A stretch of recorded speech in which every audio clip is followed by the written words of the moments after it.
হে জগতবাসী, আজ আমি শামীম আলী চিশতি আপনাদের সামনে যে আলোচনাটি নিয়ে আসলাম, সে আলোচনাটি হলো যে মানুষই মানুষকে বেঁচে থাকে। এটা কেমন? মানুষ কি কখনো মানুষ খায়? মানুষই মানুষ খেয়ে বেঁচে থাকে, তার কিছু প্রমাণ আমি দেবো ইনশাআল্লাহ। সেই কথাগুলো হলো কি, যে খাদ্য কত প্রকার এবং কে কোন খাদ্য খাইতেছে। আচ্ছা, আমরা দেখা গেছে ভাত খাই, আটার রুটি খাই, বিভিন্ন তরি তরকারি খাই। তাহলে এই সাবজেক্টে না হয় না গেলাম। দেখবেন একটা মানুষকে যদি আমরা ডাকি তো সেই মানুষটি আসে। আমরা যদি একটা কবুতরকে ডাকি, কবুতরটা আসে। আমরা যদি একটা মুরগিকে তিতি বলে ডাকি, সে মুরগিটা আসে। এবং দেখা যায় একটা কুকুরকেও যদি ডাকি, সেও আসে। তাহলে একটা মানুষকে ডাকলেও সে মানুষটি আসে। মানুষকে যদি কিছু একটা বলি, সে শোনে এবং করে দেয়। এবং একটা কুকুরকে যদি কিছু করতে বলা হয়, এমন কিছু শিকারী কুকুর আছে, তারা করেও দেয়। তাহলে ডাকলে শোনার ক্ষমতা আছে, ডাকলে আসে। আমরা মানুষকেই মানুষ বলতেছি, আসলে তারাও তো মানুষের মতোই সমস্ত কিছু। আমরা 5টা পদার্থে তৈরি, আগুন, পানি, বাতাস, মাটি, আলো। তারাও 5টা পদার্থে তৈরি, কিন্তু মানুষের আকৃতি তাদের মধ্যে দেখা যায় না। কিন্তু তাদের আত্মার মধ্যে মানুষের আকৃতি আছে, যা আমরা চোখে দেখি না, তবে তাদের কর্মে প্রকাশ পায়।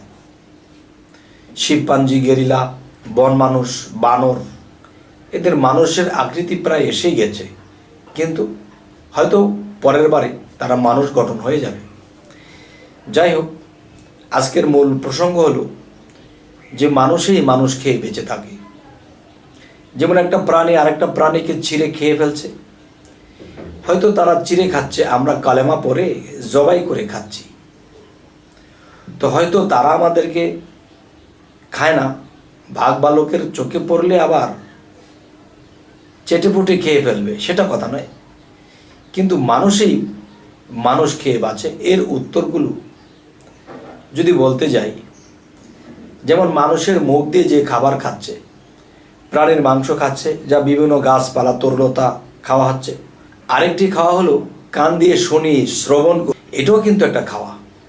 একজনের কথা শুনতেছি, বা দেখা যায় আমরা এরকম খাবার যে একটা বিষয়, বা খাওয়া যে একটা বিষয়। দেখেন, যৌন খাদ্য, যেমন পেটে ক্ষুধা লেগেছি, আমরা মুখ দিয়ে বিভিন্ন কিছু খাওয়া দাওয়া করেছি, তাহলে যৌন খোরাক বা খাদ্য আছে। এই যৌন খোরাক বা খাদ্যের মাধ্যমে আমরা কি করতেছি, যে একটা মানুষ থেকে যখন আরেকটা মানুষ বা মেয়ে মানুষের ভাণ্ডে যখন কিছু যায়, সেখানে লক্ষ লক্ষ কোটি কোটি মানুষরূপী কীট সেখানে নষ্ট হয়ে যাচ্ছে, মারা যাচ্ছে। তাহলে মারা যেহেতু যাচ্ছে, তাহলে আমার আনন্দ উপভোগের জন্য আমি তাদেরকে খেয়ে ফেলছি, তার মানে মেরে ফেলছি। আচ্ছা, আমরা মুখ দিয়ে ভক্ষণ করতেছি, আমরা বিভিন্ন প্রাণীর মাংস খাইতেছি। তারাও কিন্তু জন্ম জন্মান্তরে গেলে খুঁজলে পাওয়া যাবে মানুষ। আবার তার কর্মদোষে এই প্রাণীর রূপ পেয়েছে। এই কর্মদোষে যদি তার প্রাণের রূপ পেয়ে থাকে, কিন্তু মূলত সে মানুষ, সেটা কি করে? হাদিস শরীফ যদি আমরা লক্ষ্য করি, তখন দেখা যায় কি, যে আল্লাহ যখন দুজকিদেরকে দুজকে নিক্ষেপ করবে, তখন কিন্তু মানব স্রোতে ফেলানো হবে না, এদেরকে পশু বানিয়ে ফেলা হবে। এইটুকুই বলা হয়েছে, আর কিছু পরিষ্কার করেনি। কিন্তু আধ্যাত্মিক জগৎ এটাকে পরিষ্কার করা হয়েছে, যে মানুষ জন্ম জন্মান্তরে মরে বাঁচে, মরে জীবিত হয়। এর মধ্যে কর্মদোষে কেউ মানব জন্মে চলে আসে, আবার কর্মদোষে কেউ পশুকুলে চলে যায়। তো পশুকুলে যারা চলে গেল, তারা কোথায়? তাদেরকে আমরা মেরে কেটে আবার খাচ্ছি। কেউ গরুর রূপে চলে গেছে কর্মদোষে, কেউ ভাগ বালকের মধ্যে চলে গেছে, কেউ মাছ হয়ে চলে গেছে।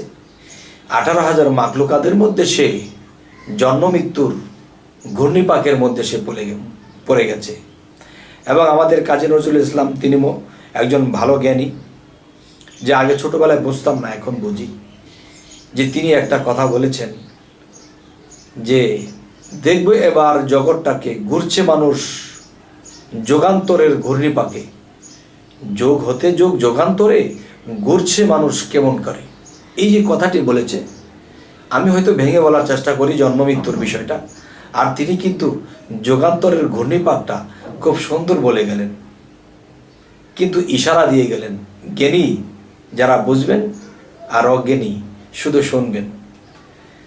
যাই হোক, এখন যে কথাটি আমি আপনাদেরকে বলতে চাই, সে কথাটির মূল হলো কি, যে মূলত মানুষ মানুষ খেয়ে বাঁচতেছে, পশু পশু পশু খেয়ে বাঁচে।